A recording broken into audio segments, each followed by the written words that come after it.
ವೀಕ್ಷಕರೇ, ನೀವು ಇದನ್ನೆಲ್ಲ ಮನದಟ್ಟು ಮಾಡ್ಕೊಂಡು ಬಿಡ್ರಿ. ಏನು? ರವಿಪುತ್ರಂ ಯಮಾಗ್ರಜಂ, ಯಮನಿಗೆ ಅಣ್ಣನಾಗಿ, ಸೂರ್ಯನಿಗೆ ಮಗನಾಗಿ, ಛಾಯಾ ಮಾರ್ತಾಂಡ ಸಂಭೂತಂ, ಛಾಯಾದೇವಿಯ ಮಗನಾಗಿ, ತಂ ನಮಾಮಿ ಶನೇಶ್ವರಂ, ಅಂತಹ ಶನಿದೇವರಿಗೆ ನಾನು ನಮಸ್ಕಾರವನ್ನು ಮಾಡ್ತಾ ಇದ್ದೇನೆ. ಶನಿದೇವರಿಗೆ ನಮಸ್ಕಾರ ತಿಳಿಸೋದು ಪ್ರತಿಯೊಬ್ಬರ ಕರ್ತವ್ಯ.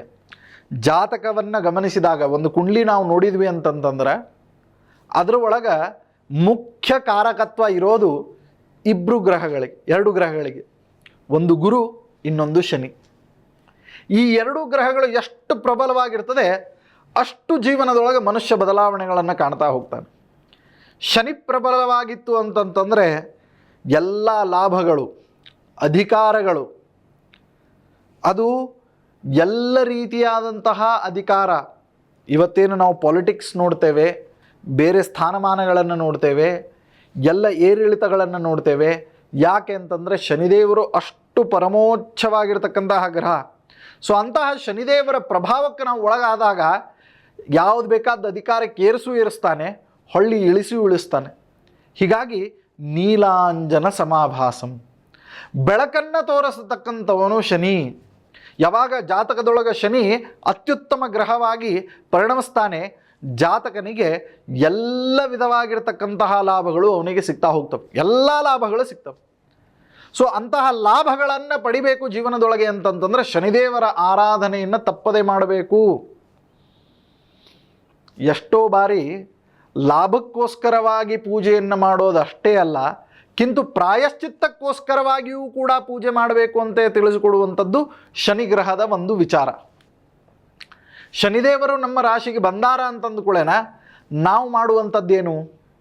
ಪೂಜೆ ಪುನಸ್ಕಾರಗಳು, ದೇವಸ್ಥಾನಕ್ಕೆ ಹೋಗೋದು, ದಾನ ಧರ್ಮ ಮಾಡೋದು, ಭಿಕ್ಷುಕರಿಗೆ ಕೊಡೋದು, ನೀಡೋದು, ಇದೆಲ್ಲವನ್ನು ನಾವು ಮಾಡ್ತೇವೆ. ಯಾಕೆ ಮಾಡ್ತೇವೆ? ನಮ್ಮಲ್ಲಿ ಒಂದು ಭಯ ಇದೆ. ಸತ್ಕರ್ಮಗಳನ್ನು ಮಾಡದೇ ಹೋದಂತಹ ಪಕ್ಷದೊಳಗೆ ನಮ್ಮ ಜೀವನದಲ್ಲಿ ಏನಾದರೂ ವ್ಯತ್ಯಾಸವಾಗಬಹುದು, ಬಂದದ್ದನ್ನು ನಾವು ಕಳ್ಕೊಳ್ಬಿಡಬಹುದು. ಅದಕ್ಕೆ ದಾಸರು ಬಹಳ ಸುಂದರವಾಗಿ ಹೇಳ್ತಾರೆ, ಏನು? ಬಂದದ್ದೊಂದು ಚಂದ ಸಾಲದೆ, ಗೋವಿಂದಗೆ ಬಂದದ್ದೊಂದು ಚಂದ ಸಾಲದೆ. ಏನು ಸಂಪತ್ತು ಬರ್ತದೆ ಜೀವನದೊಳಗೆ, ಆ ಬಂದದ್ದೊಂದು ಚಂದಾಗಿದ್ದು ಬಿಟ್ಟರೆ ಸಾಕು. ಆ ಬಂದಂತಹ ಸಂಪತ್ತು ಏನಿದೆ ಅದನ್ನು ಅನುಭವಿಸುವಂಥದ್ದಾಗಬೇಕ್ರಿ. ಸಂಪತ್ತು ಅನುಭವಿಸುವಂಥ, ಅಂತಹ ಸಂಪತ್ತನ್ನು ನಾವು ಅನುಭವಿಸಬೇಕು ಅಂತಂತಂದರೆ ಶನಿದೇವರ ಅನುಗ್ರಹ ಬೇಕು. ಹೀಗಾಗಿಯೇ ಶನಿ ಯಂತ್ರವನ್ನು, ಶನಿದೇವರ ಪ್ರೀತ್ಯಾಸ್ಪದವಾಗಿ ಉಂಗುರಗಳನ್ನು, ಶನಿದೇವರ ಪ್ರೀತ್ಯಾಸ್ಪದವಾಗಿ ದಾನ ಧರ್ಮಗಳನ್ನು, ಶನೇಶ್ವರ ದೇವರ ಕುರಿತಾಗಿ ಯಜ್ಞಾಚರಣೆಗಳನ್ನು ವಿಶೇಷವಾಗಿ ನಾವು ಮಾಡ್ತೇವೆ. ಯಾಕೆ ಮಾಡ್ತೇವೆ ಅಂತ ಪ್ರಶ್ನೆ ಮಾಡಿಕೊಂಡ್ರೆ, ನಮಗೆ ಜೀವನದೊಳಗೆ ಏನು ಸೌಭಾಗ್ಯ ಬಂದಿದೆ ಆ ಬಂದಂತಹ ಸೌಭಾಗ್ಯ ಉಳಿಬೇಕು, ಉಳಿದದ್ದು ಬೆಳೀಬೇಕು, ಬೆಳೆದದ್ದು ಸ್ಥಿರವಾಗಿರಬೇಕು. ಶನಿದೇವರ ಪ್ರಾರ್ಥನೆಯೇ ಅಷ್ಟು ವಿಶೇಷ. ಶನಿದೇವರನ್ನು ಕುರಿತು ಪ್ರಾರ್ಥನೆ ಮಾಡಲಿಕ್ಕೆ ಹೊರಟಾಗ ಪ್ರತಿಯೊಬ್ಬರು ಕಳ್ಕೊಂಡಿದ್ದಿದೆ, ಪಡ್ಕೊಂಡಿದ್ದಿದೆ, ಗಳಿಸ್ಕೊಂಡಿದ್ದಿದೆ. ದೊಡ್ಡ ದೊಡ್ಡ ಅವತಾರಗಳಿಂದ ಹಿಡಿದುಕೊಂಡು, ನಾ ಬರೀ ನಮ್ಮಂಥ ಜನಸಾಮಾನ್ಯರ ಮಾತು ಹೇಳಲಿಕ್ಕತ್ತಿಲ್ಲ, ಎಲ್ಲ ದೇವಾನುದೇವತೆಗಳ ಅವತಾರದಿಂದ ಹಿಡಿದುಕೊಂಡು ಎಲ್ಲರೂ ಕೂಡ ದೈವಾರಾಧನೆ ಬಿಟ್ಟರೆ ಬೇರೆ ಮಾರ್ಗೋಪಾಯಗಳನ್ನು ಕಂಡಿಲ್ಲ. ಇದನ್ನು ನೀವು ಅರ್ಥ ಮಾಡ್ಕೊಂಡು ಬಿಡ್ರಿ. ದೈವಾನುಗ್ರಹ ಬಿಟ್ಟರೆ ಬೇರೆ ಮಾರ್ಗ ಉಪಾಯಗಳನ್ನು ಜೀವನದಲ್ಲಿ ಯಾರೂ ಕಂಡುಕೊಳ್ಳಲಿಕ್ಕೆ ಸಾಧ್ಯವಿಲ್ಲ.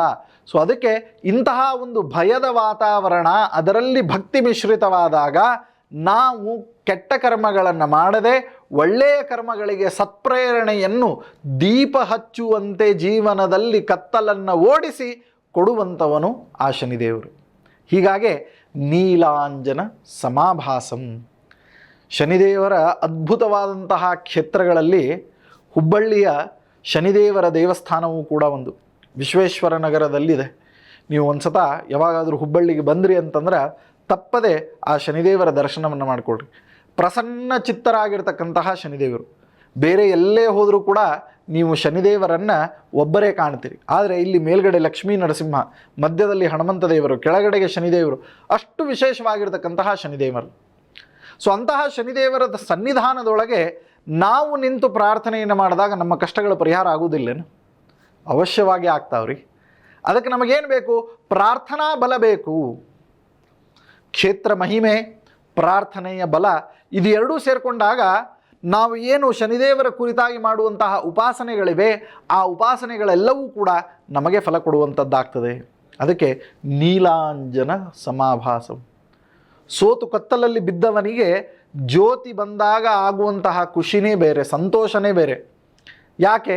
ನನ್ನ ಮುಂದೆ ಒಂದು ಜ್ಯೋತಿ ಇದೆ, ಒಂದು ಬೆಳಕಿದೆ, ಆ ಬೆಳಕು ಬೆನ್ನತ್ತಿ ಹೋದರೆ ಅವಶ್ಯವಾಗಿ ನನಗೆ ಇನ್ನೂ ಜೀವನದೊಳಗೆ ಉಜ್ವಲವಾಗ್ತದೆ ಅಂತನ್ನುವಂತಹ ಒಂದು ಸ್ಪಷ್ಟವಾದಂತಹ ಸಂದೇಶವನ್ನು ಶನಿದೇವರು ನಮಗೆ ಜೀವನದೊಳಗೆ ನೀಡ್ತಾರೆ.